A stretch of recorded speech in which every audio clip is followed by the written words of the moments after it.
Reports emerging this morning confirm a dramatic and deeply unexpected turn in the highly controversial Matlala case, a development many South Africans had been anticipating yet few believed would arrive with such force. For weeks, the nation has been bracing for an official response from one of the country's most outspoken and influential security figures. That long, uneasy silence finally ended today. In a bold, uncompromising, and unusually direct public address, General Morsi stepped forward and declared, without hesitation, that enough was enough. His statement, delivered with firm resolve and an unshakable tone, has already triggered a political shockwave across major institutions, sending analysts, commentators, and the public into a frenzy as they attempt to interpret the implications of his words. As reactions continue to unfold, South Africans are confronting the reality that this case, once clouded by uncertainty, has now entered a new, far more volatile phase. The Matlala case has been surrounded by controversy, confusion, speculation, and growing public outcry. For weeks the official channels remained tight-lipped, avoiding clear statements even as pressure escalated from community activists, civil society organizations, and families directly affected by the situation. Many believed the silence was intentional, a tactic meant to allow political maneuvering behind the scenes. But in a move that caught even insiders off guard, General Mkhwanazi broke through the tension and released a fiery, unusually transparent address. Those who witnessed the briefing described his demeanor as controlled yet forceful, a combination that signaled he had reached the absolute limit of his patience with those he believed were distorting the truth.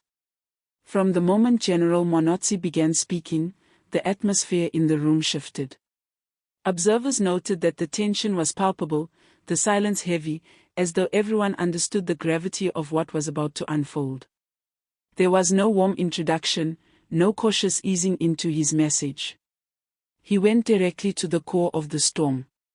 He stated plainly that the confusion, misinformation, and unchecked allegations swirling around the Matlala case had gone on far too long. He expressed deep frustration with unnamed officials whom he accused of intentionally twisting the narrative for personal gain, factional advantage, and political leverage. His repeated declaration of "enough is enough" became the defining phrase of the address, echoing throughout the room and across the country as news outlets replayed the clip. He used the phrase not merely as a slogan but as a line drawn in the sand, a signal that he intended to push back against those who, in his view, had compromised the integrity of the investigation. A major portion of his speech focused on interference. Not vague interference, but political, administrative, and internal meddling that he claimed had impeded the investigation at multiple stages. According to Mkhwanazi, the process had been tampered with, interrupted, or redirected by individuals who feared what a fully transparent inquiry might reveal. His tone shifted between anger and disappointment as he revealed that certain figures within the system had attempted to weaponize the case, using its details as ammunition in their factional battles. He emphasized repeatedly that the Matlala situation should never have become a political football, stressing that its true purpose, justice, clarity, and accountability, had been overshadowed by selfish agendas. His words exposed deeper cracks within the institutions tasked with overseeing the investigation, raising serious questions about internal coordination and the integrity of ongoing oversight. As he continued, General Mkhwanazi addressed the public directly. He acknowledged the fear, confusion, and growing hopelessness expressed by ordinary citizens who had watched the story become increasingly complicated with each new leak and contradictory statement. He recognized the frustration of communities who had been asking the same questions for weeks, only to receive conflicting answers from various officials. He expressed regret over the way the narrative had spiraled, but he insisted that political noise would not bury the truth. He vowed that he would not allow the investigation to be swallowed by agendas, media manipulation, or strategic silence. His message to the public was unmistakably clear: they deserved answers, and he intended to deliver them, even if doing so placed him at personal or political risk. In one of the most intense segments of his address, General Mkhwanazi laid out what he referred to as the verified sequence of events in the Catmetal case. While careful not to reveal sensitive evidence, he explained that the public timeline had been distorted, intentionally or otherwise, in ways that benefited certain narratives. He criticized those who release selective snippets of information designed to generate panic or mislead communities. He also chastised media platforms and public commentators who, in his view, prioritize controversy over accuracy. His clarification served as a firm rebuke, not only against misinformation but against the culture of speculation that had dominated the national conversation. By resetting the timeline, he sought to pull the public away from the exaggerated and manipulated versions of the story and redirect them toward what he insisted was the real, verified account behind the investigation. General Mkhwanazi did not stop at criticizing interference from the outside. In an unexpected display of candor, he acknowledged the failures within the system itself. He admitted that departments responsible for oversight had not acted swiftly enough, had not communicated clearly, and had failed to present a united front during a crisis that demanded consistency and coordination. His frank acknowledgement of institutional weakness surprised many analysts, as high-ranking officials rarely expose internal fractures so openly. Yet Mkhwanazi argued that honesty, even uncomfortable honesty, was essential if the country was to move forward. He suggested that transparency, not denial, was the only way to restore trust and ensure genuine accountability. Toward the end of his statement, General Mkhwanazi delivered one of the most powerful promises of the address: the investigation would continue without fear, without bias, and without external influence of any kind.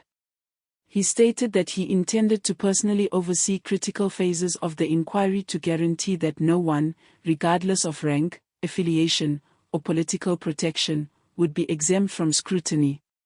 His vow was immediately interpreted as a turning point, particularly among communities who felt the case had lost direction and had been drifting further away from the pursuit of truth. His message carried an unmistakable warning: there would be consequences for interference, consequences for misleading the public, and consequences for anyone attempting to manipulate or suppress the truth. Within hours of the address, the nation reacted. Social media platforms exploded with clips of Mkhwanazi's speech. Many users praised his courage, applauding him for saying what others had avoided. Others questioned his timing, his motivations, and the political implications behind his statement. But despite the mixed reactions, one point of agreement emerged across the political spectrum: the Catmetal case had entered a new and irreversible chapter. Analysts predicted heightened debates, fierce political conflict, and renewed public pressure on institutions to operate in full transparency. They noted that the general's address was not simply a response, it was a declaration of intent, a warning shot, and the opening of a far more intense period in the country's political landscape. As his address reached its conclusion, General Mkhwanazi warned that the coming days would bring significant developments. He encouraged the public to remain calm but alert, reminding them that the truth, no matter how contested, would emerge. His final words carried the tone of a leader who understood the gravity of the moment and who was prepared for the battles that lay ahead. The silence that had defined the early stages of the Catmetal case was over. What followed, he implied, would not be quiet, nor would it be simple.